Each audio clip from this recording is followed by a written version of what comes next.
is a Cosmic Octave original podcast.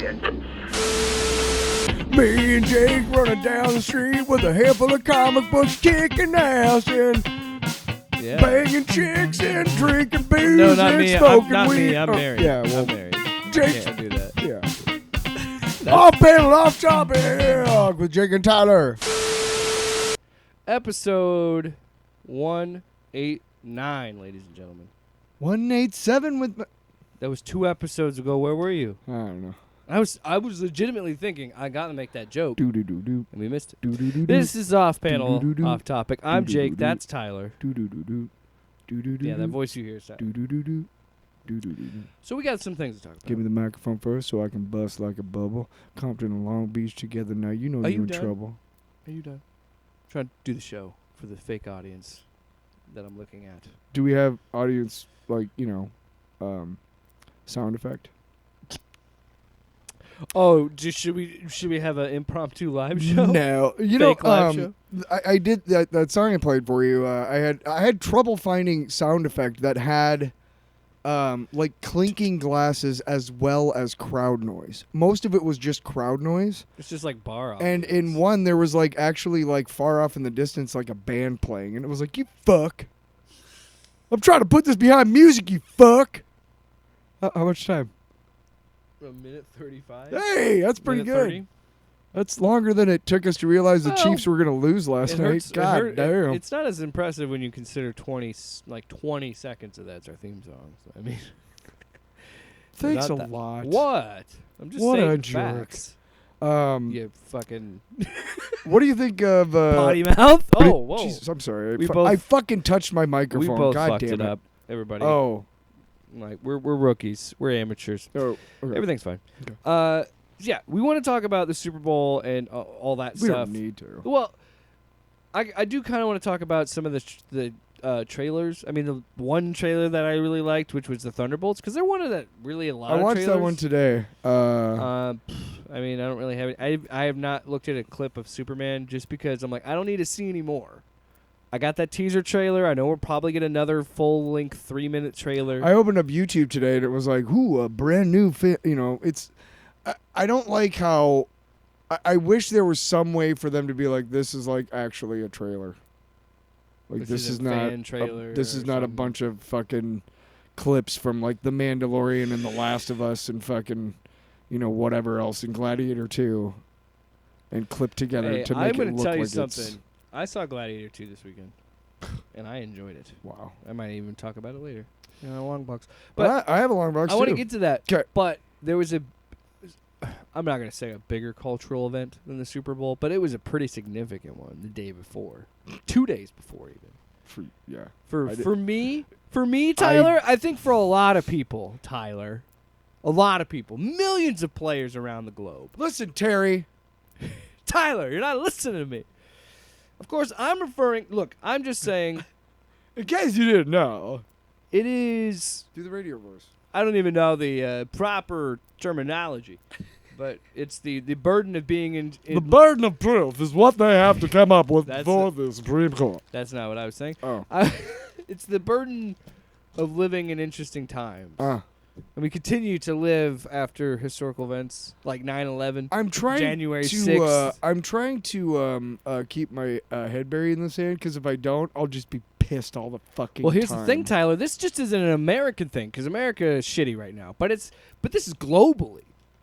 Okay? I am talking about Wow. the PlayStation Network outage of February 7th, 2025 into February 8th, 2025. I survived it. I lived Really? it. What? Look. Here's the struggle that I realized, and this is I got hit close to home, and in my chest, didn't realize and in my heart, because how there was a devastating. moment when I realized, oh my gosh, I have literally just Lost my mind. lost ownership of all my games because no, I was being facetious and silly earlier, but now I'm serious. so here's the thing that's frustrating. I've mentioned on this show how much I enjoy Marvel Rivals, and guest on the show, Gomez, who is a friend of mine, he likes to play Marvel Rivals. I have other friends. We all play together, and it was like, oh, we hadn't seen each other a while. He's going to be visiting his parents. He's like, hey, I'll stop by and hang out for the weekend and, watch the Super Bowl and whatever. And I was like, we had planned that a couple weeks in advance, and we were excited. And the whole thing was, I took this TV that's in my basement, brought it upstairs, set it up. He brought his PlayStation 5. It was that nostalgic, like, boys sleepover in high school kind of thing. And we were so stoked about it, and it was crazy because he came over, like, Thursday night. I couldn't get Friday off, but I work from home. So as soon as I was done, I was like, we're going to hop on and play the game. Don't you have any offline games? That's the problem. Unless you change your settings in your PlayStation, even the games that you own that are offline single-player games, when the PlayStation Network was down, it couldn't get the servers, so it couldn't get the license for the game. So essentially, when you buy a digital game, you don't own the game, you just own the license to the game. So one day, quick aside, one day my internet was down, and so I couldn't stream anything, and I don't even have a DVD player, but I got my PlayStation 4. Yeah, it's a Blu-ray player. Yeah, so I put a disc in, and I go to play it, and it goes, you haven't downloaded the shit to, like, make it a Blu-ray, like a DVD you haven't player? downloaded the Bluray player app. Internet required. And I'm like, you fuck! Yeah. We've really just turned ourselves into a Stone Age. With that was, it is frightening. I was so mad. I was just like, I need a fucking DVD player. So it's even more frustrating. Just to have it. What's even more frustrating about this, and I understand this is first world problems, a lot of it is me being silly. Like, it's not that big of a fucking deal. I'm just having fun. No, I totally get it. No, for us, what made me upset, it wasn't a big deal. Like, we still hung out, we just watched a movie and whatever. But for me, I was just like, man, we had planned this for weeks. The whole thing was you're going to stay up late and drink Mountain Dew and eat Doritos like in high school and play this game, and we couldn't do it. Our other friend who plays on PC, he's fucking mocking us, being like, PC is the best. PC Master Race over you there. look like Randy Marsh there for a second. Hey, listen. Yeah, I'm like a cartoon. Hey. Yeah, I want to be very clear. It isn't that big of a deal. But no, it I was get it, a man. little, I felt bad for people. They were like, because the PlayStation subreddit was going through it because it's Reddit, so But like, there's some people that legitimately. Did you not have any like? You couldn't play anything because you had nothing downloaded or whatever, or. Unless you had it on disc, even if you had it on disc, the only you still had to the only game that I can play, which is I do play it offline, is Madden. I don't play online. I couldn't even play my college football game offline. So, no, that's what I mean. That sucks. That's the frustrating thing is how. Can you download it in case that happens later? I mean, you have to have the servers. I should do that now in case it happens. No, I mean you have to have the servers. Stop. I'll get there. I'll get there. Explain it to me. The most frustrating thing about that, as I tried to play the games that are like single player offline, when I did that, I tried to. They were like, "Oh, you can't do that because you can't get the license from the servers or whatever. You can change this in your settings." So I'm like, "Okay, fine." So I go to my settings to change it to allow offline play. But I need to be connected to fucking PlayStation Network to go offline. So then I'm in this loop of like fuck you, Sony, just in a loop. So, but here's the annoying thing: we did manage to play for like an hour after I got off work, and that was fun. But our other friend who I was talking about, he was just like, "Well, I gotta go get some groceries and stuff. I'll be able to play like 6:30 or whatever." Okay, not a big deal. I shit you not, Gomez and I played for like an hour. We ended a match in Rivals. I had already turned my PlayStation off. He still had his on. And then I'm like, oh, look, you're not connected to the internet. What's wrong? And then, we have dinner and I check my phone and then like everything's on fire. The PlayStation Network. It was down for almost 24 hours. I think it ended up being like maybe 18 or 19, maybe 20 in that area. Not quite 24 hours, but close. And what I was saying earlier, what bothers me about it is it does frustrate me. Like, man, it really drives home. I don't fucking own these games, so what the hell am I doing spending money on them? And it frustrates me because that loop of like, well, you could go and do it in settings to go offline. I can't even fucking go offline without having the internet. When the internet was back up, I tried to download the whole thing, and it was like, you don't need this right now. You're on the internet. And I'm just like, you fucking stupid fucking machine system. I am rarely a Luddite. Helix. Rarely do I turn into a Luddite, but shit like that does.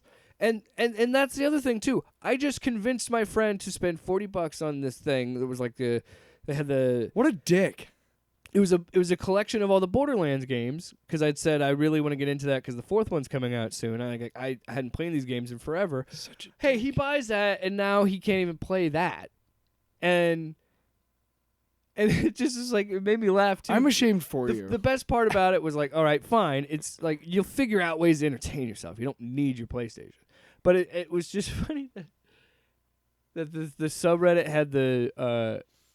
Mr. Krabs meme, him ringing the bell and his eyes are all over the place. And it's like every hour there was somebody else being like, give it up for 14 hours of the servers being down, of like people losing their minds. And to me, the thing that hurt the most was seeing people buy this fucking console, get excited about it because it was a Friday night that this happened, that they're like literally probably getting off work, buying this, saving up for this console, buying it, and then they can't even use it because they can't connect to the internet. So it's just this $500 box. So yeah, again. I know first world problems. There's so many worse things in the world. It was really funny to watch how crazy people got for like 20 hours. Oh, just wait until the fucking solar flare fries everything. You ready? I'm just saying. Why don't you stop, Tyler? Can you just acknowledge the traumatic event I fucking lived through, man? I did off the air with you earlier. Did you? Yeah. You mocked me. You said, grow up. Yep. Knock it off. Let me tell you again. Shut the fuck up.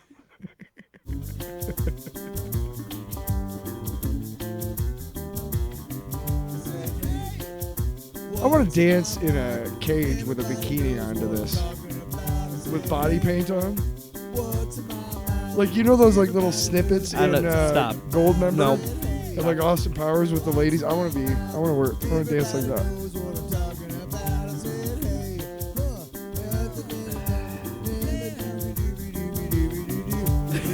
What's it taste like? Salty or sweet? What are we doing here? Hang on. So today, it's the return of the worst segment of this show. I said it when he took a drink, so well, somebody just has to be a douche. So, yeah, whenever I'm out and about and I see something that either intrigues me, something I've never seen, or something that absolutely fucking horrifies me in the snack aisle. And, you know, we've done many things. We did the shrimp chips. Remember those? They smelled fucking horrible when we opened the bag, but they tasted like nothing, which was weird. It was like, how does it smell this bad? So I didn't really realize till about a day after I bought these, but there is the game called Pickleball, right? Yeah. And Pickleballs. Mm-hmm, and it's a green ball. Well, it's a green wiffle ball. And serving up Big Crunch. The volley is on. Our pickleballs are the winning combination of that classic Vlasic crunch and bold flavor. Good job, marketing team. Classic rhymes with Vlasic. Put them together, and you've got a match that rivals anything we've seen on the court. The perfect doubles team of dill and vinegar. Oh, they're the ultimate salty snack, and you know it's going to be a real pickle putting this bag down. Wow, you really almost said something else. It's going to be a real boner. Real pickle. Real pickle. Real prackle. Pickle's so good, you can want to suck You don't on even want to say the word right. Will you open the damn bag? So, yeah, it's just it's a grab bag, which is good because I didn't want to buy a whole giant bag of these. But hey, but it is Vlasic. Holy shit. Smell. Just take a whiff. Take a whiff. I didn't mean that hard. Okay. That's a lot of dill. Yeah, you can. A lot of vinegar and shit in there. I'm gonna take one. They're green. First of all, the bag, they look like, I don't know. They just look wrong. Green. They're Cheetos balls. They're Cheetos.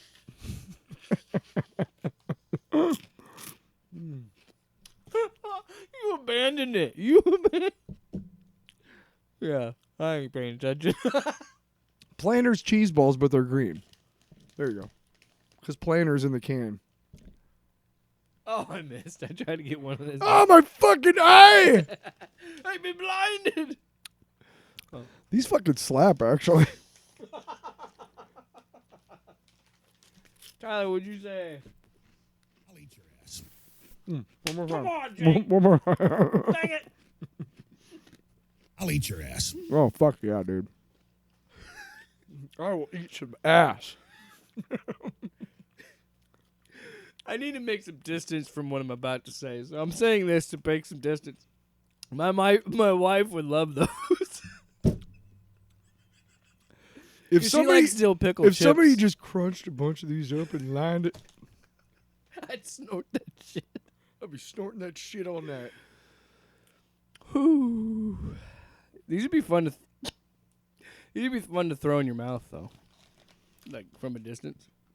Just Well, never practiced You know how that. you can like throw cheese balls? Well, all and things? cheese balls, yeah. Popcorn. No, I'm not gonna all do it balls again. are No, good. you almost blinded me, you fuck.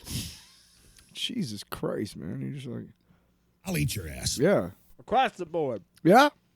Yeah. I was These are really good.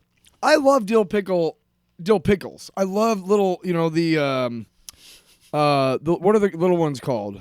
The baby dills. Those are fucking great. It's just like a whole pickle in one bite. It's fucking amazing, dude. Are you fucking kidding me? Terry! You got the outside of the pickle and then the inside of the pickle, and it's all in one bite. It's insane. Open your eyes, Terry. Open your eyes, Terry. Little baby deals. Open your eyes and open your mouth. Gherkins, some people call them. I will go Spears. Pickle Spears are great with a sandwich. I'm a big fan of pickle flavored things, but sometimes, like pickle flavored chips, it's a little much. About halfway through the bag, you're like, holy shit, dude. Right? Here's what I like.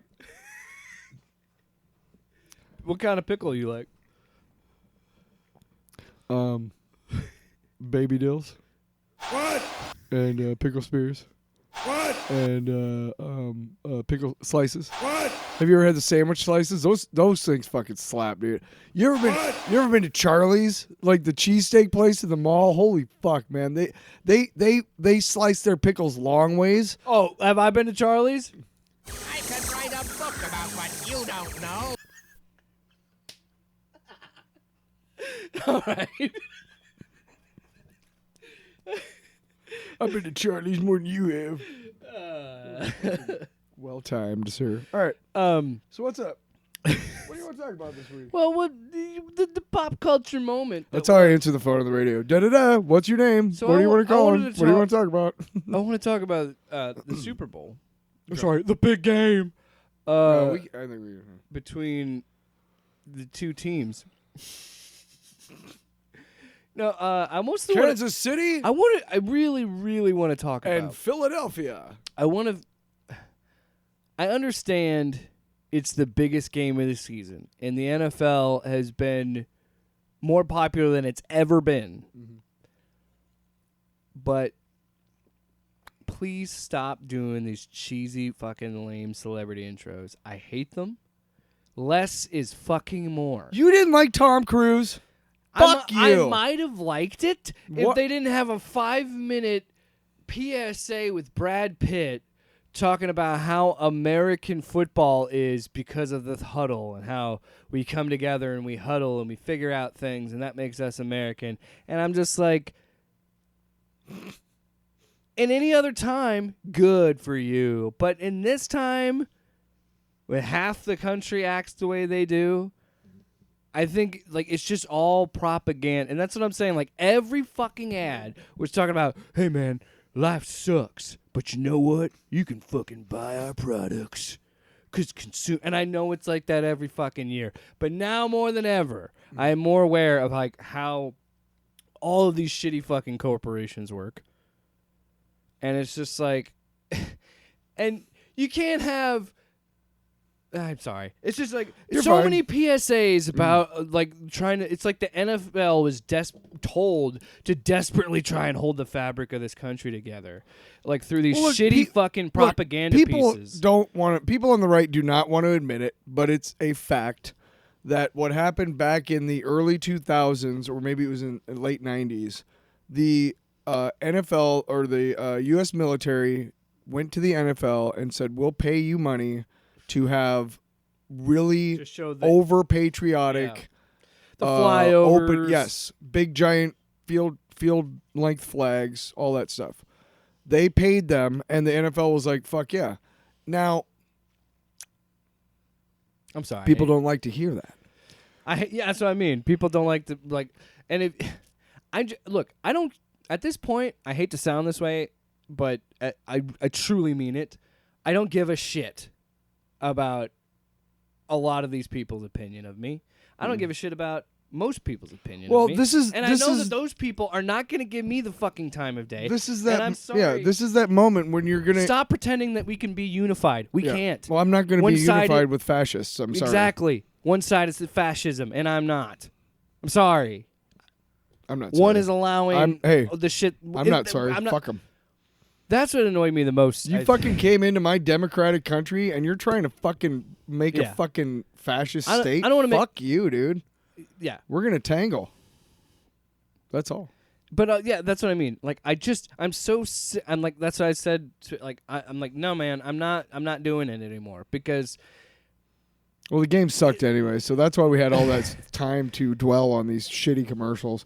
Oh, and then fuck it, like it just The Duracell one was good. the Tom Brady Duracell one was good. What was the one with the tongues? I don't know, but I've been trying to block it out. Thanks for reminding me, you fuck. What a dick. Oh, the Seal commercial, the Baja was Blast, weird. Mountain Dew That Baja was Blast. It was animated Seal. I was Weird. into it. Strange. It was funny to me. Didn't like it.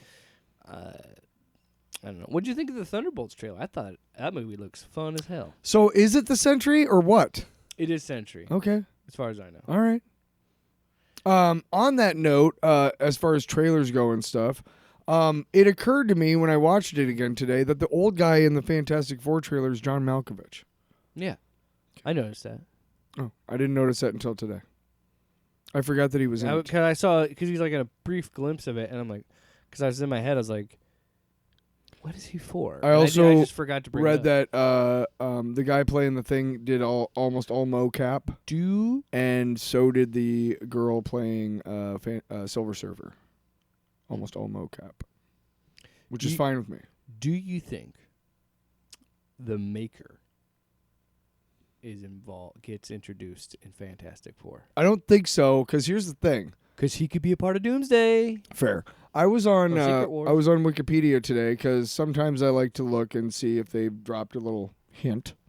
I don't spoil myself. Like if they have the whole plot, I'm like, I'm not watching. I'm not reading that. I'm going to see it. But I went down to see the cast, and of course they had most of the ones we know that we've seen, right? And then they had at the end they said Robert Downey Jr. is expected to play Victor Von Doom, Doctor Doom, in a post-credit scene, and also that the Mole Man is expected to appear. Well, I also saw a thing that Doomsday is going to start filming in March in England, I believe. I've told you my guess is that this is a pocket universe. Yeah, and they're going to get brought into the and MCU. Doom has been manipulating them ever since the 60s, and that's why we've never heard of them, because as far as the rest of the MCU is concerned, the Richards and Storms, or the two Storms and the Grimm, So this is a they all universe- died. This is like Doom wins. So like this is a universe that he's running. MCU is the MCU, right? Yeah. In the 60s, these scientists, kind of maybe well known at the time, but they went out in space and they died, right? As far as everybody knows. Doom doesn't control the MCU, not yet. But he was already powerful enough back then to trap the Fantastic Four, right? After they gained their powers in a pocket universe. And he's in that universe, and Galactus is coming to eat it. Galactus might not even be real because it's a pocket universe. He made it. He made it to trap the Richards for his ultimate revenge, right? Somehow they escape from that into the regular MCU, and people in the MCU are going to be like, hey, I read about you when I was a kid. Reed Richards and Sue Storm, you guys survived? Wow. That's exactly what's going to happen. Bank on it. What's the date? February 10th? That's the date that I broke open and revealed the entire plot of First Steps. You're welcome, He's going to be completely wrong. Hey, man. You don't know until you see it. It's all speculation. I've been wrong before, but I don't want to be right today. Wow. I think that Thunderbolts looks a lot of fun. It's going to be a fun one. I'm digging it. Do you realize that this Sunday we're going to see fucking Brave New World? Oh, yeah, I forgot. Next week? Yeah, we're going to have an episode come out on Monday. We're going to be doing a full-on spoiler cast for Captain America Brave New World. You're kind of dating a girl for a couple dates. You think things are going really well, but you don't really realize that she doesn't. And you see her one day, and you're like, "Hey, you excited about tonight?" And she says, "Yeah." And right when she says "yeah," she looks away. So watch. Yeah, that's exactly what you did. What? Do you have plans on Sunday you're not telling me about or something? You fuck. I'm gonna get tickets. Okay. I can't wait. I realized today that we get to see it because it's been so. It used to be. I was telling people at Jay's. It used to be like every week we were doing 2 shows and a movie. Yeah. It felt like, or like every month we were doing a movie, and every week we were doing slowed at least down a lot. Yeah. so much, Yeah. which is cool. We've been going to comics. Well, after I get to. Oh shit. This is why it's over on the table. I get to do more. I get to do more. What's in my mouths? Yeah. Can't beat that. I love having it in my mouth. Wow! Nice. No, I am excited about it. I think that it really is going to be a pivot, just like the first Captain America movie was a lead into the next generation, or leading us into the Avengers, and this is going to be leading us into the next generation. First Steps is supposed to be the first movie in Phase 6. Okay. Like we care at this point. Who's fucking? So Thunderbolts is the last movie in Phase 5. Who knows? I know. Oh man, that was but this was Phase 4, and this was Phase 5. It's like all over Just the place. saying, dude. I know. That's what the MCU brass is saying. I'm still excited. Regardless, okay. I'm excited but it's crazy we're getting 3 Marvel movies this year because we're getting Captain America on Sunday, and then in May a couple months later it's Thunderbolts, and then a couple. What does that asterisk mean? I have a feeling it has something to do with Thunderbolt Ross. I said this last really night. isn't his team. No, I'm saying that I don't know what's going to happen in Brave New World, but I feel like either he dies, so they can't use that word or something, or he gets impeached because he's a Hulk, or he becomes incredibly popular and has some sort of a product on the market called Thunderbolts, and they can't use it because they'll get sued. That would be funny. That's what I think it is. That would be hilarious. I think whatever it is, I think it has something to do with Thunderbolt Ross. Doesn't it have to? What other Thunderbolt are there? That's the whole point of the team, wasn't it? It was named after him, and it was his Task Force X. Maybe he dies right in the beginning. Suicide Squad. Maybe Feige was like, kill somebody right in the beginning, make it like Suicide Squad. Yeah, it's got to be Red Hulk. I don't know. I wish you could see us. We're thinking. We're all looking at each other. Yeah, if we only had a just camera. Silence. We have fucking cameras right here. All right, what's next? They're in our pockets. Give me those. I got a handful of pockets. Are you moving that stomach by yourself? That's like seeing somebody move their pecs. Whoa. Wow, this feels weird for everybody. No, I thought you were doing anyway. I'm just trying to live. Just trying to live. Just trying to be a badass. Well, it has been slow in terms of shows. And I don't want to. Yeah, let's not do that. We could go into this because we have been reviewing. You said we had a bunch of news. No, we don't. I was just playing. Oh well, I do want to say one thing. Lego IP sets have gotten way ridiculous. Yeah. The last for Brave New World is a little ship with a Red Hulk and a Captain America and a Sabra, and her name is something I can't remember, but she is the mutant Sabra in the comics. She's an Israeli mutant, an Israeli superhero. So those Ruth Bat Saraf. Anyway, no, I'm serious. You can't say that name and be like, no, I'm serious. Well, I'm serious. That's Yeah, I think I know that. I just came to me. I remembered it. Because I like to read the names of the characters. Because some characters I have boxes of minifigures. I can't remember what their names are because I don't have the box because they don't.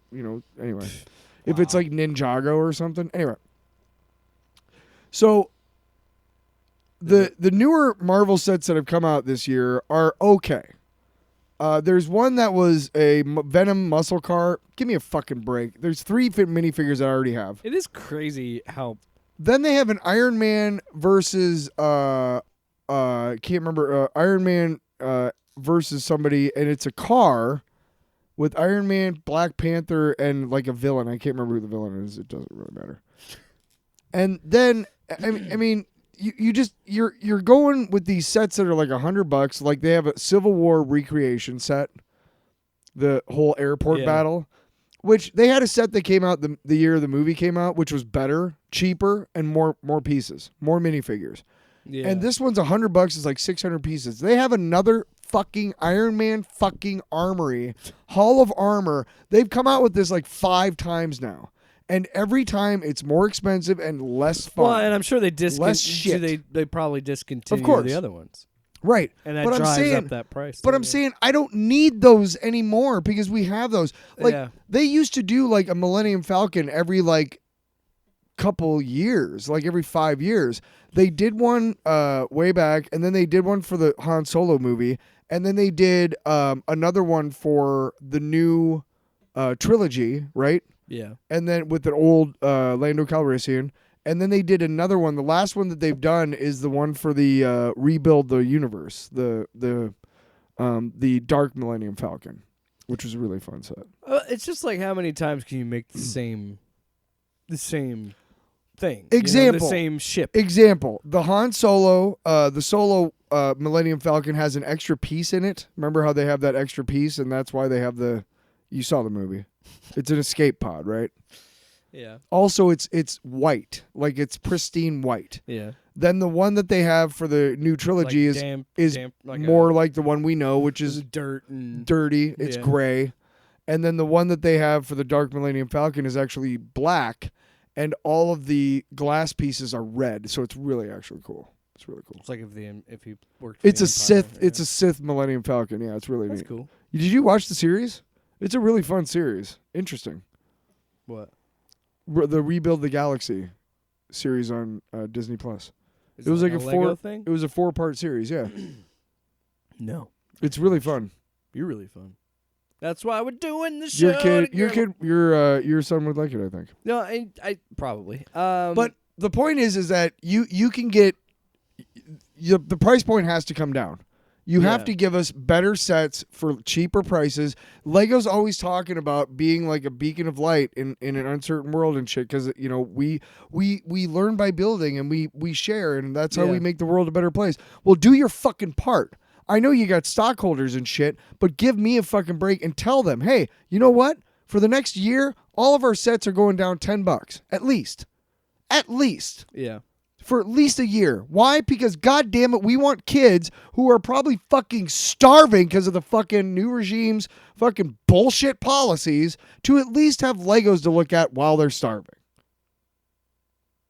Also, if you're a parent and you spend money on your kid to get a Lego but not to feed them, you're a bad parent. I wish we had a camera. It's like a point at you. Yeah. I'm sorry. We'll set up a Did you just like go away for a second? You were just like... Well, because just like I don't care what he's saying. I'm just taking a break. Well, I was letting you go on your soapbox there, but we were talking about it before we went on the show, and I do agree. I think it is a little predatory because, well, I think on one hand you have a situation where Lego is still a kid's toy and still marketed to kids, and it should be. But there's still a very... You made me realize that it's partly my fault. I was going to... A little bit. I'm not trying to call you out. No, but I'm saying, you're not wrong. No, people have it as a hobby, and there are adults that have it as a hobby, and so I think there needs to be a little bit of a division, and like how they have with the is it Diplos? Duplo. Diplo is the artist, I'm pretty sure. Duplo. Yeah, but they have those. But yeah, there should be a different like price range for kids, and then yes, for the people that do it as a hobby for the adults, then yeah, crank up the prices and have the bigger sets and the more. I'll say things. this: Lego does offer many sets, $19.99 and below, that are like fun super sets. basic. No, I mean like they have like a set. It's like 500 First Clone Troopers Battle Pack. Yeah, it's like 109 pieces, $15. You get 4 minifigures and whatever. But they do offer in all of their themes, is what they call them. They do offer, like for instance, one great example. Well, it's not a great example because the movie sucked and so did the Legos. But for The Way of Water, or what was it?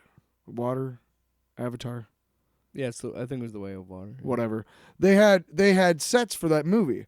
Now they had one that was like $20.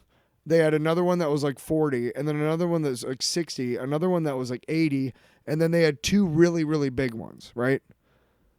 I don't know why you made that many, because I fucking don't care. But it was kind of nice, because you're like, okay, I understand that like a kid can save up and get this one, or probably get his... I don't know how allowances work anymore. I can't... When I was a kid, I got... in this economy. When I was a kid, I got $5 a week. And I made it work because it was way, way different. But way cheaper. I can't imagine like when Lincoln or when your kid grows up to be whatever age that you know what I mean? How the fuck is he going to have a phone to use Apple Pay? I mean, what the fuck? I don't even know. Yeah. It's hard. For me, it's frustrating too because I don't know if he's going to be interested in that. And if he starts to take up Legos, yeah, it's all toys are expensive, and all. Well, I'm gonna get rich with my music, so then I can buy everybody whatever they want. Much like hey guys, I want you guys to know the fake camera I'm pointing to. Much like my PSN outage discussion earlier, we both understand there are so much bigger problems in the world. Oh fuck yeah, dude! They're fucking forcefully removing the fucking Palestinians from the Gaza Strip as we speak. Yeah. Forced relocation. You know who else did that? But I just want to be clear to say, no, who else did that? I'm not using that as a... No, but I'm saying... yeah, you and I both understand that this really isn't a big deal. No. But I still want to talk about it because I think that, and I do think that there should be some sort of level to it because I do think that Lego does have value, and like you said about teaching kids how to build things and teaching like sharing bricks and sets and all these different things. Yeah. I think there's value to it. Yeah. And there should be. I always believe that there should be as especially with kids, as much as possible. It should be a very, very low barrier of entry with things that it's things like this, like Legos right. and in defense, any toys really. Yeah, in defense of Legos, they do offer what are called classic sets, and they're basically boxes of Legos. There's no instructions, whatever. It's just box of Legos, and it's called like classic Legos. And they do have like big, and that's like 1,000 or more pieces for like $40. They don't have to pay an IP on that, obviously. It's just they're plastic. Well, and that's the frustrating thing too, is the consumerism of it, well, or the capitalism on the thing, of it. It shows you have like to pay for a license essentially when you pay for Legos. Exactly. So if you're looking to stimulate your child's imagination, at least they're there. Yeah. You can get a box for like $20 and keep them for interested for hours. And you can still days. get Mega Bloks. Like my kid still plays with Mega Bloks. Yeah. But yeah. But fuck you, corporations anyway. Because it is a little bit of like you're fucking Lego. You are the toy brick. Here's what upsets me. Okay, you have like a high end toy at Walmart for say Frozen, right?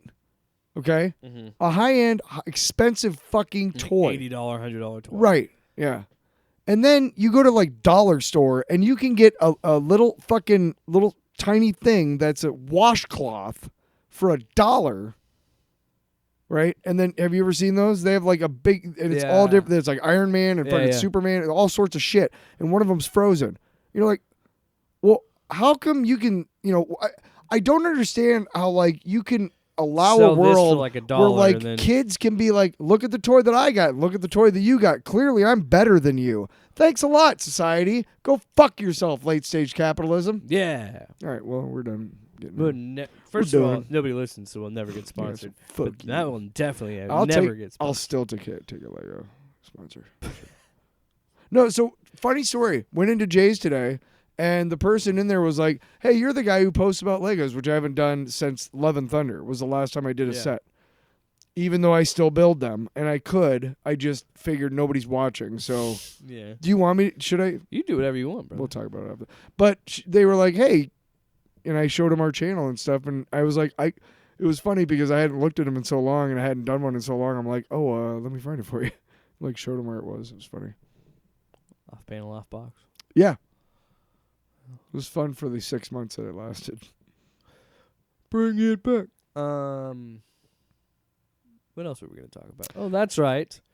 Absolute Superman Comic books.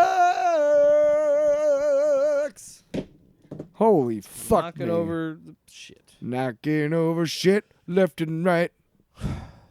This book sucks ass. No, I'm I kidding. know. Whoa! I'm just kidding. This is Absolute Superman number 4, DC All In. I gotta tell you, I'm trying to find the credits. Son of a bitch, it's always at the end. I'm trying to get the credits so I can get the people. Written by Jason Aaron. Vamp for me, Tyler. He's not vamp. Why all the things not in front where they should be so I can find them really easily? At least Wonder Woman and Batman have the curtain. No, I guess even Batman put it in the back. Actually, a lot of them. The last Wonder Woman, there was like 8 pages before the fucking. All right, read it off, man. Jason Aaron's the writer. Okay. Rafa Sandoval is the artist. All right. Ulysses. Do you want me to read it? Because it looks. I'm I good don't with want to names. say what I It's think fine. it says, Yeah, I'm good with and I'm names. afraid it's gonna sound wrong. Ulysses Ariela, colorist. Becca Carey, letterer. Rafa Sandoval and Ulysses Ariela, cover. I just love how you're like, oh, I've got it. Give me this. Well, I knew where you were going. And anybody who pays attention to this show, which is nobody, knew where I was going to. And if you own this book, you know where I was going to because you couldn't help think it. Titties. Unless. Okay, so Okay. you and I were talking. You mentioned how. Did I just say titty? Well, you said it again, Tyler. Go sit in the Tyler! Hey, you go sit in the horny corner. All right. Anyway, you mentioned we both talked about how we felt like Absolute Batman number 4 kind of grinds that story to a halt. It's a little bit of a filler issue. Huge filler flashback story. Not the same artist, so maybe they needed extra time. Which is like, fuck you. You've been doing this for a year, and you should have had at least the. Come on. Yeah. Anyway, Wonder Woman was not a flashback. It was a straightforward. Enjoyed it They've a lot. had flashbacks that were part of each issue. Yeah. But like Absolute Batman started to do in the first 3 issues and was really good at it, is the flashbacks. And doing it in such a way, right? Yeah. Yeah. And so what I really like about this issue, and That's like, okay. Whoa. so what I like about this one, this issue, is it's not a flashback. It is continuing on from issue 3. And I think what I love most about it is how little of Superman is in it. Yeah. Because this does so much with world building. And, dude, I'm going to be honest. This series has won me over. Like, you and I both were not into this. And then that second and third issue, I was like, okay, I see what he's doing now. I'm vibing with. And this, I think, surprised me in how much I ended up enjoying it. Like, wow, I like this. And I think a lot of it is, the fact that he's not in it a bunch. And it's from Lois's perspective. Yep. And, she is yeah. And it's playing with the tropes where she is doing what she would do in a Superman book, but rather than for journalism, it's law enforcement. We also have a side plot involving Christopher Smith, which is the Peacemaker you see Which I called on the show. Last issue, I called that. I said, I bet you the guy that shoots the civilian is Christopher Smith, which is John Cena. Well, we Peacemaker. learn, the character that John Cena plays. Yes. So the Peacemaker, if you will, James Gunn. even though they have all Peacemaker. the Peacemakers are a force of police force. Yeah, whatever. in this book, in this universe, whatever they work for Janus. They're like paramilitary. They're like Black Mercs. Rock. Yeah. They're like Black Rock. Yeah. So Christopher, we find out that at the end of that issue, he completely missed because he's doing like his after mission debriefing with the Brainiac thing, and the Brainiac's like, "Oh, we understand your gun misfired," and he's like, "No, I tried to fucking kill them and I missed. I don't know how. Something's wrong with me." So there's that whole thing. And then at the very end of the issue, there's another subplot because he ends up actually murdering a bunch of civilians after Superman freezes him up. Yeah, it's crazy. So I'm not sure why Christopher Smith is the Peacemaker is what we'll call him. But I'm not sure why the Peacemaker is involved in the story at all. I'm not sure.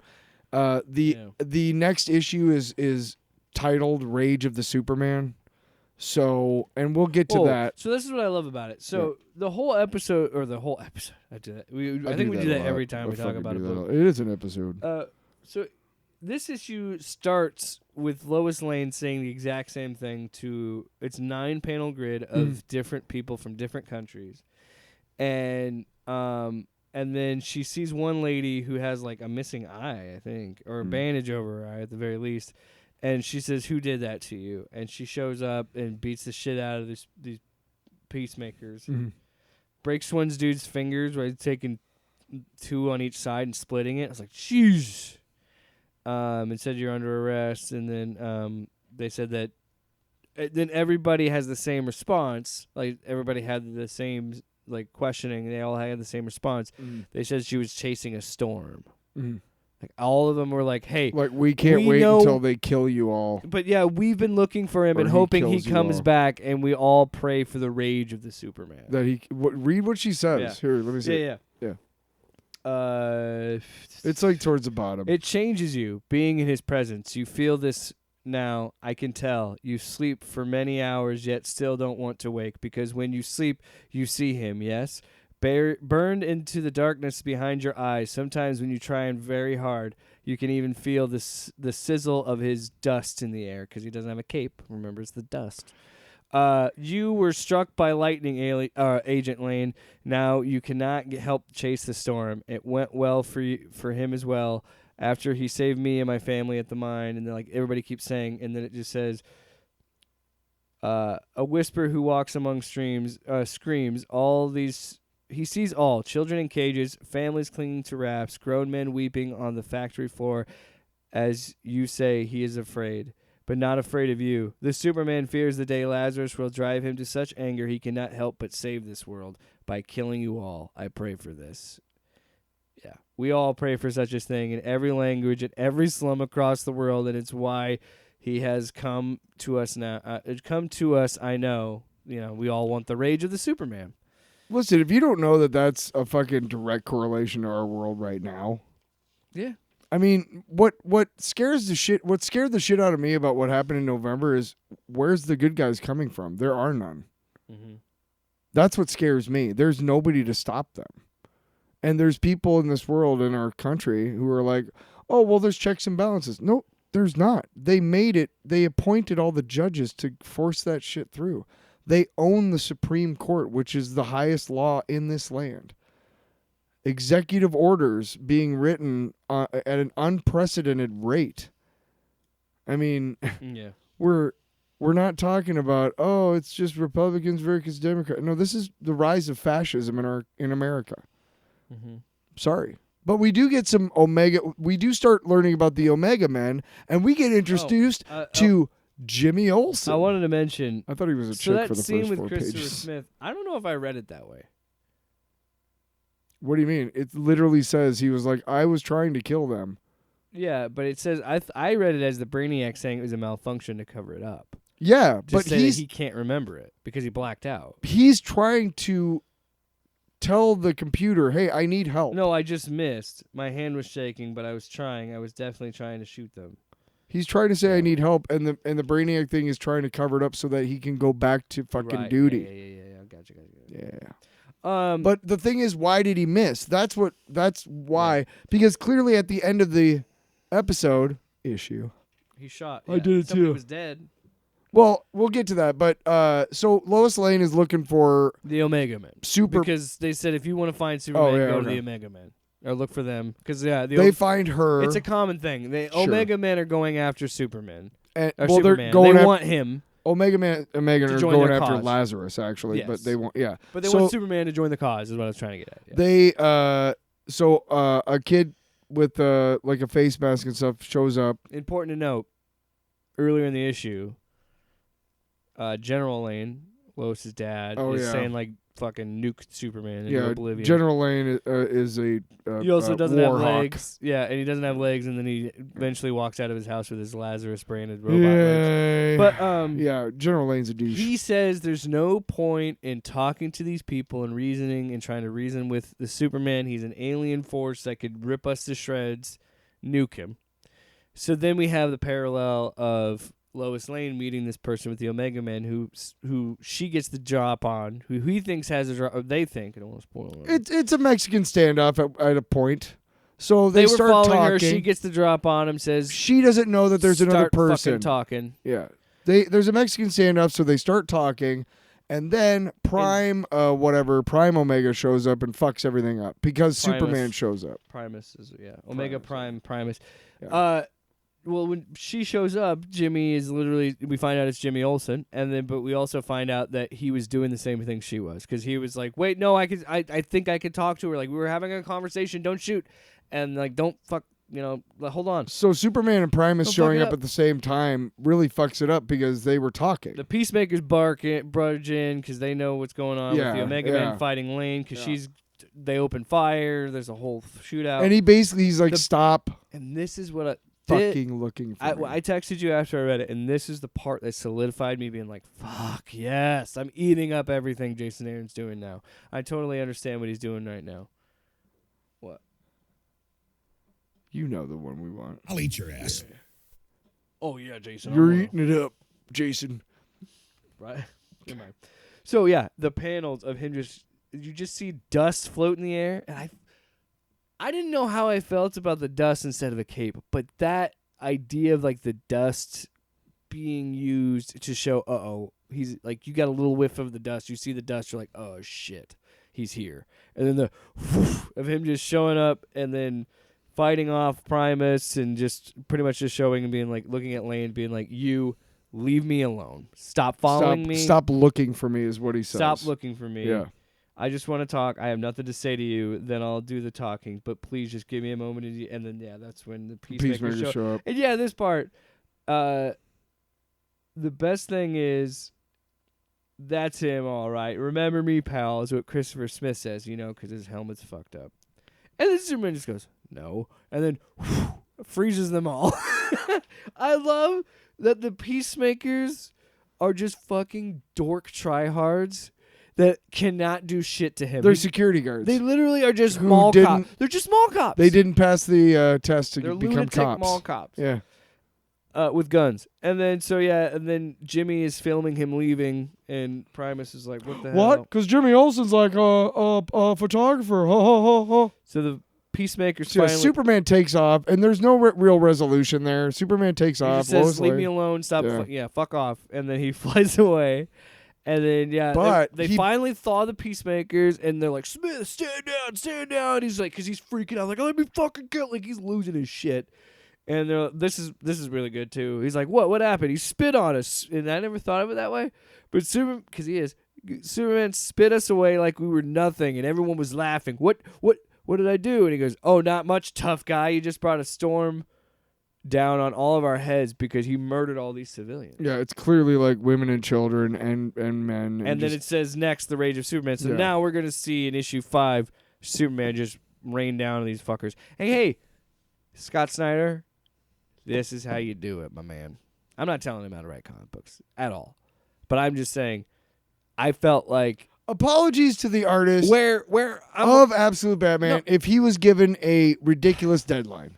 But he helped plot number 4. Sorry, I don't... Instead of helping to plot number 4, fucking draw number 4. Sorry. I don't want to...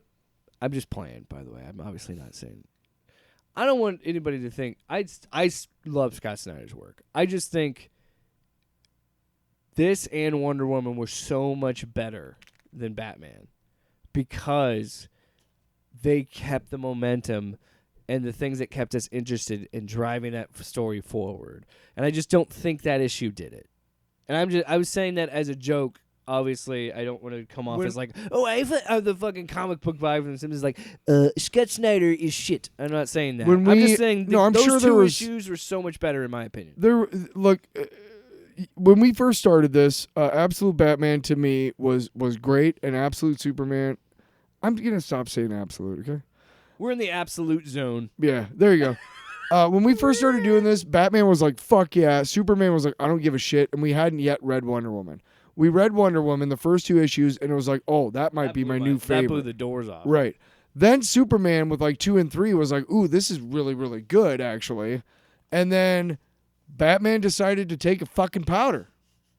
Take shit. While Wonder Woman is just, and Superman are just continuing to be awesome. We get, by the way, in 2 days, we get Absolute Batman number 5, which I'll bet you anything is going to be called something part 5 of 6. Oh, yeah, I'm sure. Fucking dicks. 5 of 6. Fucking dicks. 5 of 6. Fucking dicks. Pick up sticks, you fucking dicks. Wow. Yeah, clean up. Well, fuck you. Yeah, leave this world better than what we found. I'm going to... I smile at people. It's comic book number 2 on the docket. Tonight on the Tonight Show, straight from the home office in Detroit, Michigan. Tonight on Go to Bed, we've got Helverine number 2 with us here tonight. Written by Benjamin Percy, artist Raphael Inico? No. You do the fucking names. I always fuck them up. Benjamin Percy, Raphael Yinko. Yinko. Oh, look at you stumbling. It's IENCO, so I'm going to say Yinko. Brian like Valenza. Bingo was his name. Oh, are you kidding? Yinko. Yinko. Well, we're not making fun of the guy's name. All right? I think it's pronounced Yinko.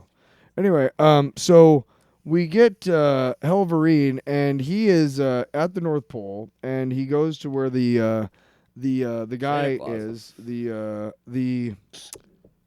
was a sculpture up there that he had built earlier, or the demon did, and he gets to go to... That's where he became the Helverine. The Bagros. Possessed his body, yeah. So he goes to this, like...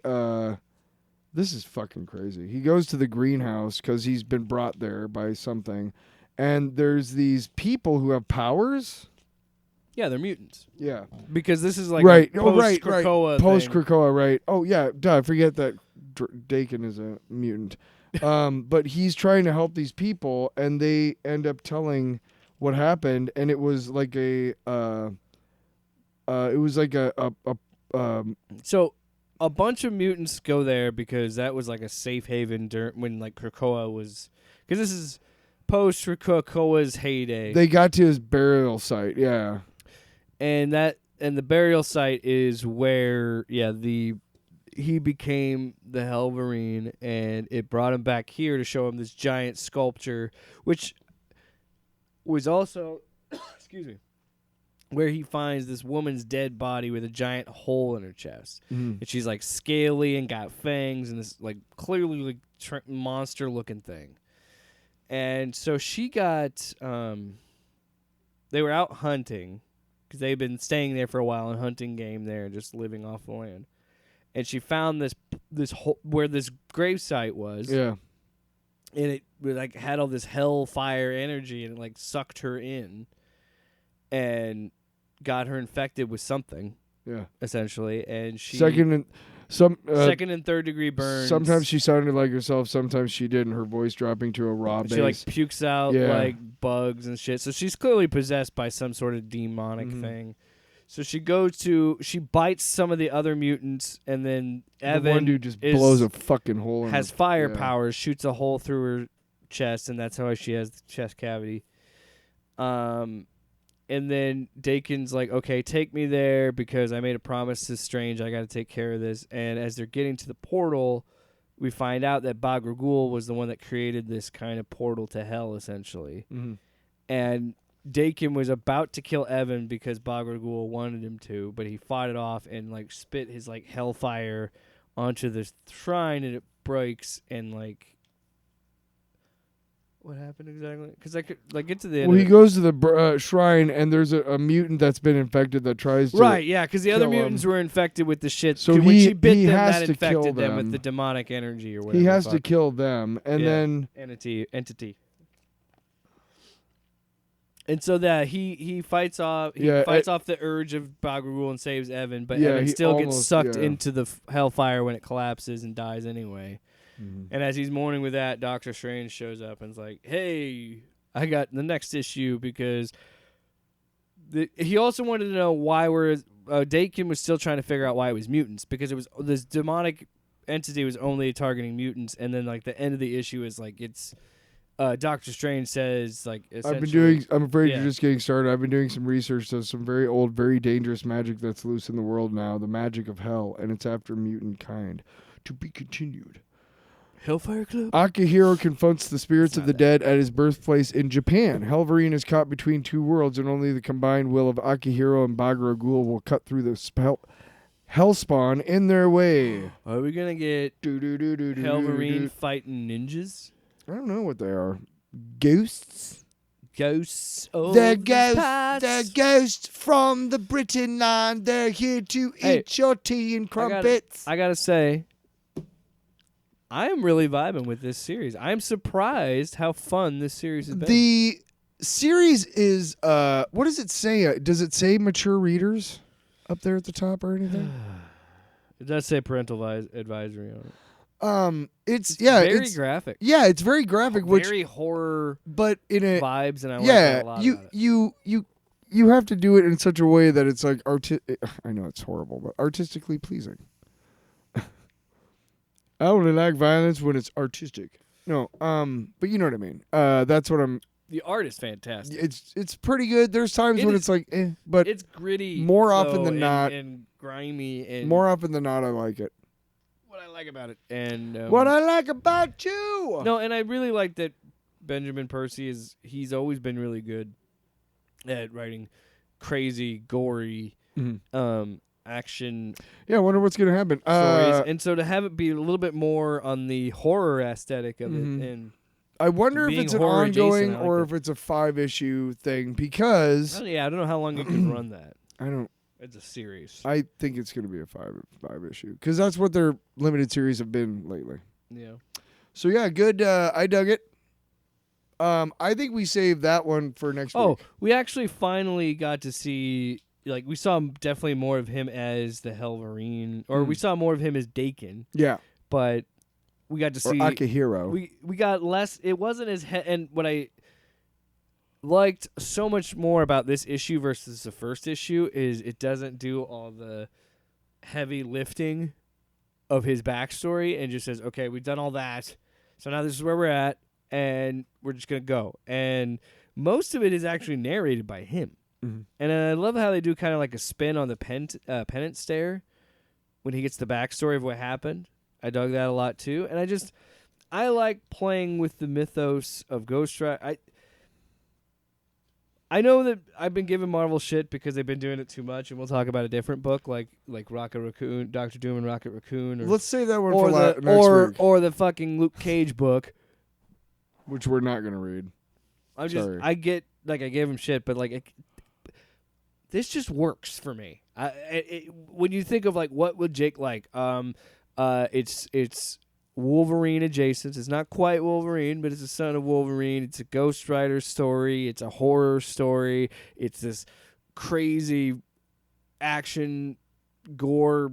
Like it's just working for me on different levels, man. vibing for me, man. And I want to hate it, and I want to make fun of it because it's like, this is what's wrong with fucking comics. Fucking Ghost Rider, Wolverine, we're out of ideas. But at the same time, I'm like, that shit's cool as hell.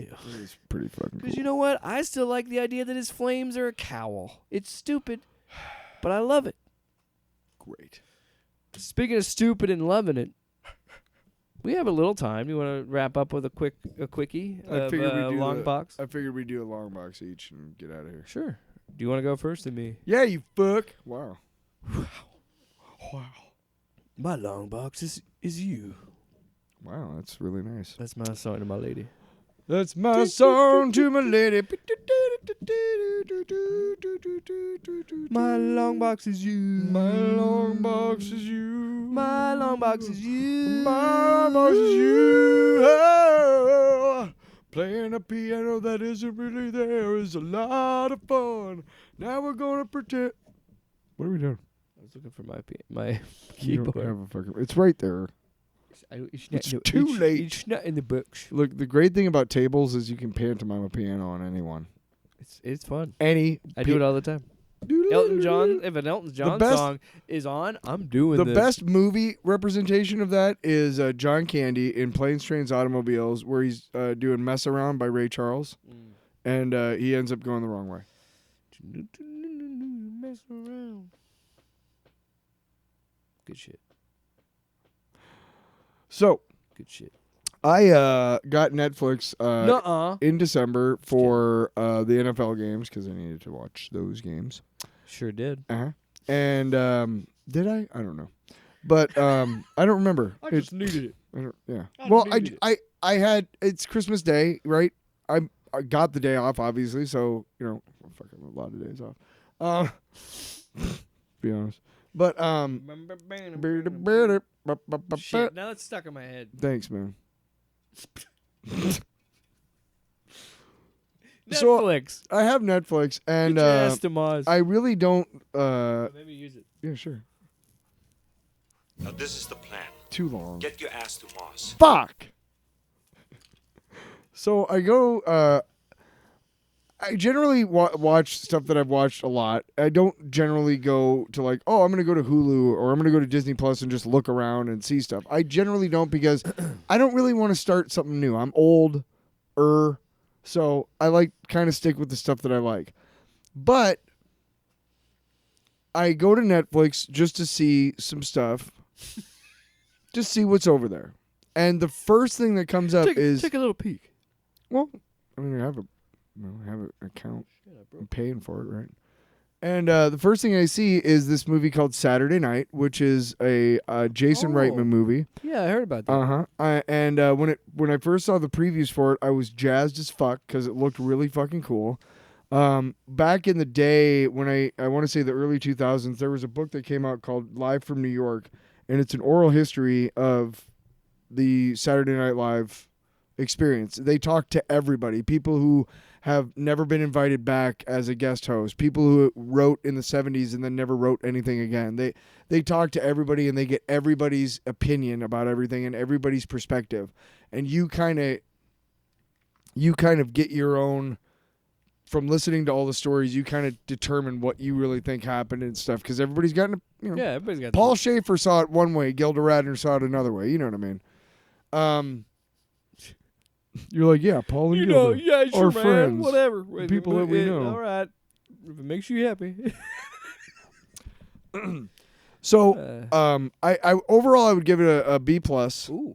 And as a movie, if you're going into it going, okay, I am going to suspend my disbelief. This is the story of the first night that Saturday Night Live went on the air. Okay. Because a lot of it is factual.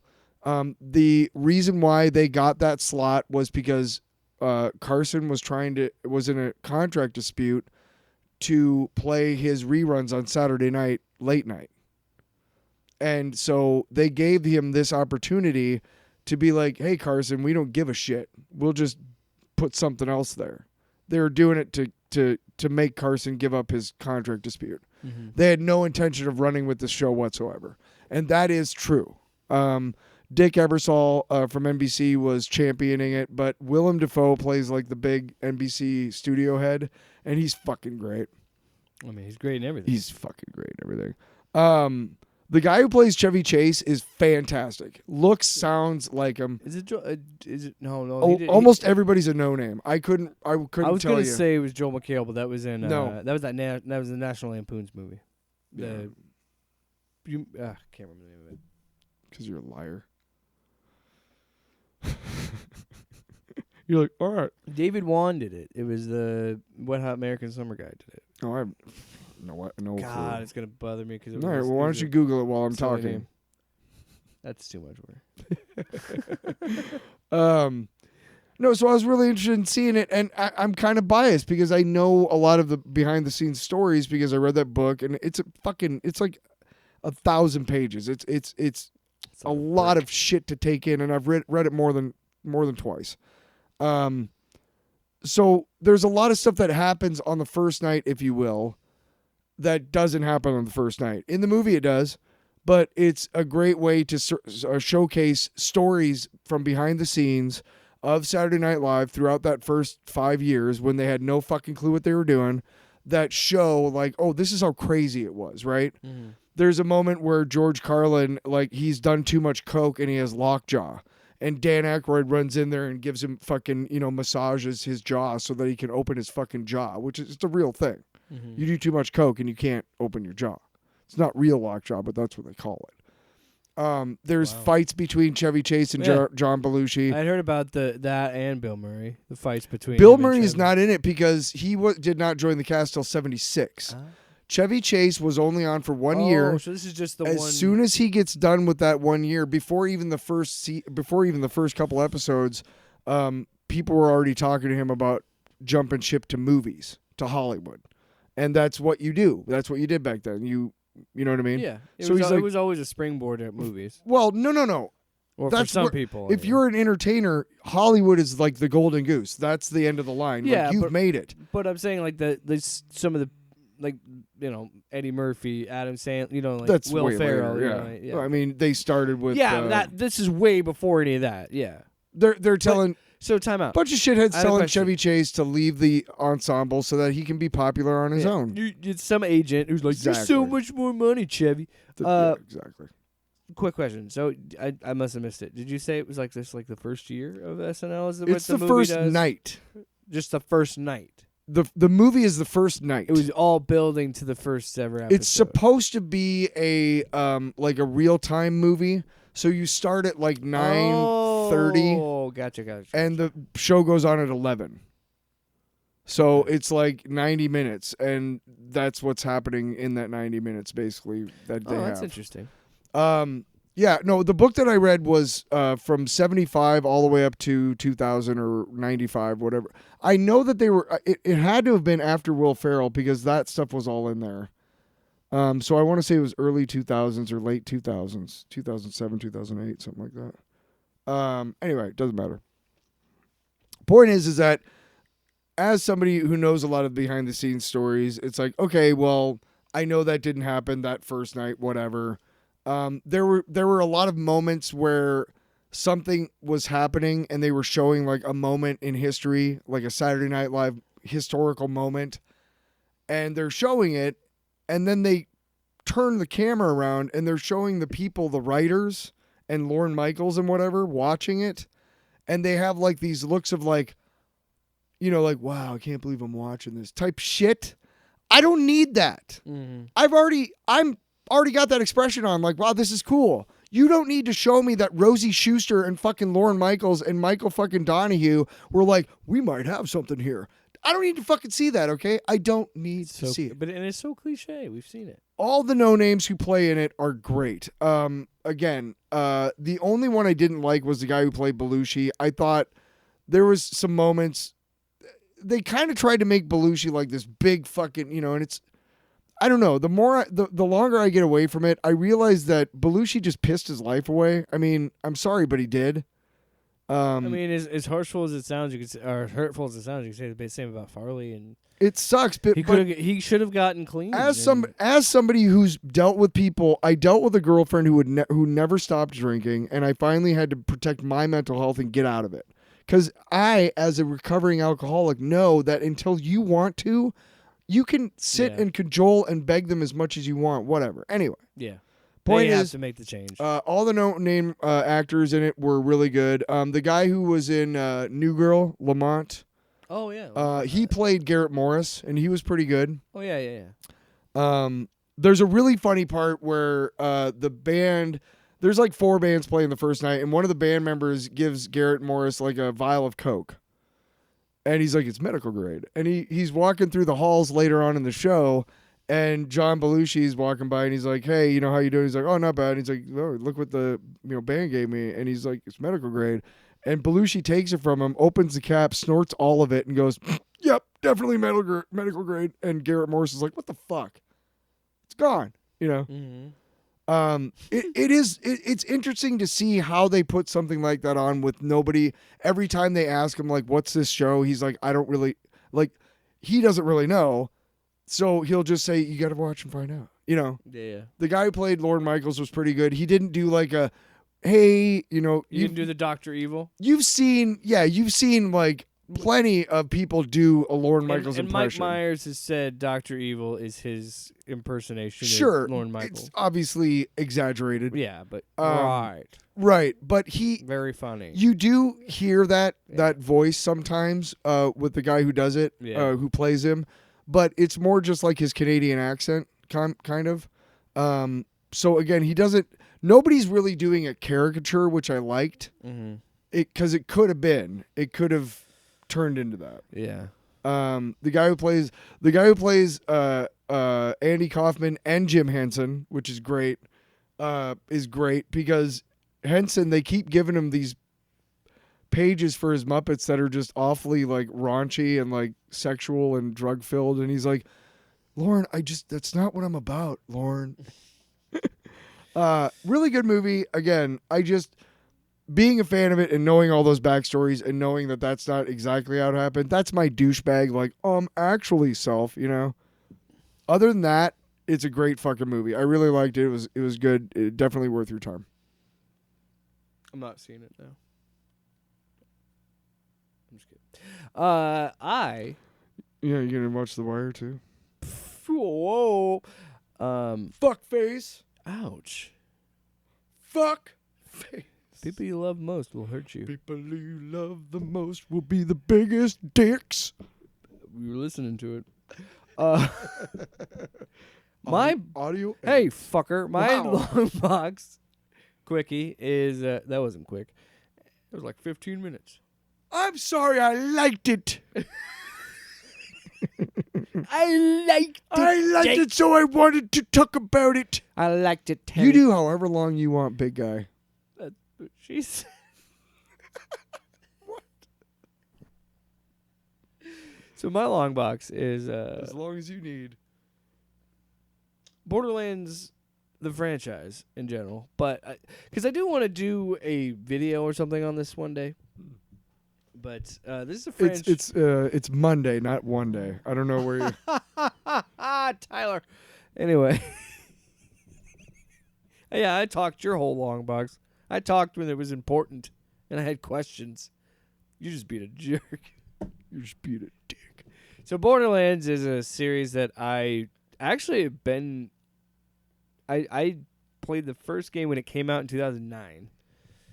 And I was listening to the Echoes of the Borderlands podcast, which is the creators of the franchise talking about all the games. And they talked about Ain't No Rest for the Wicked, which is a song by KG Elephant, which is one of my favorite bands. And I got introduced to them through this video game because the trailer came out with it. And I was like, what is this game? What is this song? I need all of this. I got introduced to him because I was watching Dave Letterman one night, and they were on there playing that song, and the next day I went and got the record. And it was probably that song got popular because of this game. But Great fucking so I've periodically played it throughout the years. So I recently bought Wonderlands, Tiny Tina's Wonderlands. So then I was like, oh, well, I want to go back and play all of them. And they happened to have Borderlands 3 on sale. But then I was like, wait a minute. Am I just going to do Borderlands 3? Or do I want to go further, you know? So then they have what they call Pandora's Box, because most of the games take place on this planet called Pandora. See what they're doing there. But it's all the games they've ever released. I see what you did for there. like $150. But it was on sale for $40. So I was like, well, I can go back to all these other games that I know and I know love. you had the PlayStation Network problem, but that's still a pretty fucking great deal. That was a great deal. That's why I bought it.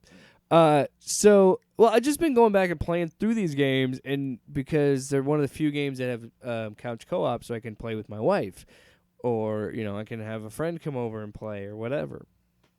And I went back and played some of the pre-sequel, which it goes Borderlands 2, but in between the time from Borderlands 2 and 3, they made a spin-off game called the pre-sequel. So like chronologically, it would be Borderlands the pre-sequel, Borderlands 2.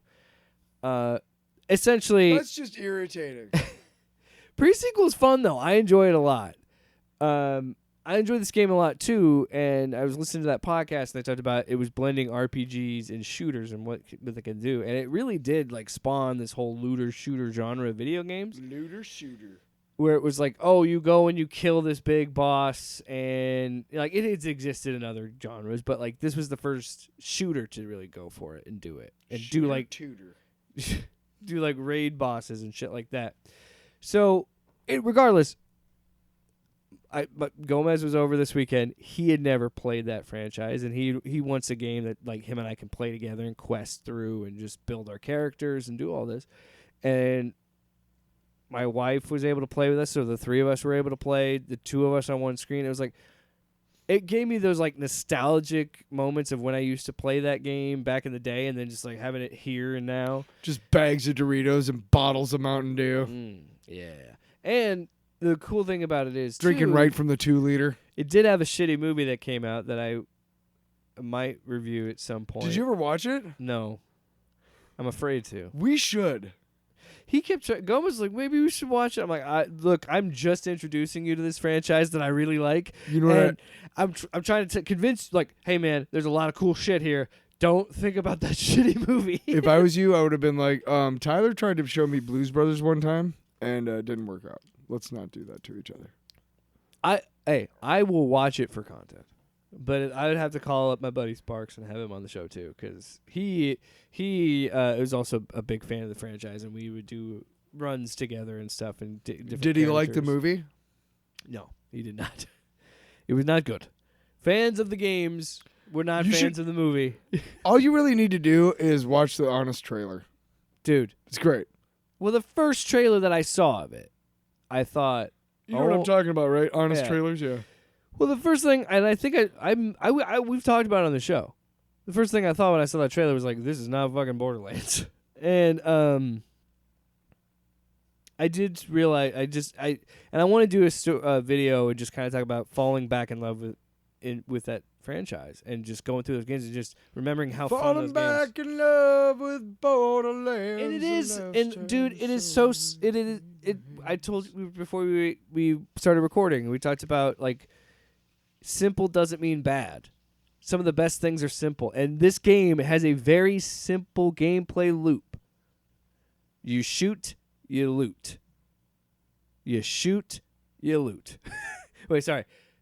You quest, you shoot, you loot, you quest, you shoot, you loot, you quest, you shoot, you loot.